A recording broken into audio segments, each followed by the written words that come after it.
Savez-vous comment l'on tient son couteau à table?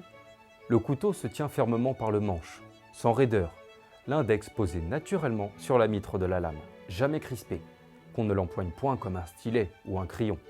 Ce serait là une faute grossière.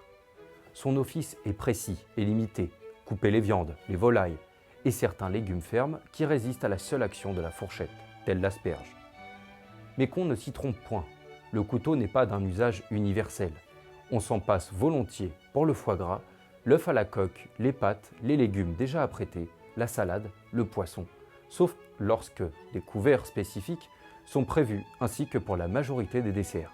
En ces cas-là, le bord de la fourchette suffit amplement et l'élégance y gagne. Qu'on se souvienne encore de ceci, le couteau ne se porte jamais à la bouche. Il ne s'essuie point davantage sur le bord de l'assiette, ni sur un morceau de pain, geste indigne d'une table bien tenue. Si quelque aliment demeure attaché à la lame, on le retire avec discrétion à l'aide du dos de la fourchette, et rien de plus. Il est vrai qu'en Angleterre, l'usage autorise le couteau à pousser les aliments vers la fourchette. En France, nos aristocrates s'y opposèrent longtemps, jugeant ce geste trop utilitaire, presque mécanique. Ils préféraient l'usage exclusif de la fourchette. Retenez donc cette règle simple et souveraine. À table, le couteau est un outil de nécessité, jamais de confort. Lorsqu'il n'est point indispensable, on l'oublie volontiers au profit de la fourchette, seul ou accompagné d'un discret morceau de pain.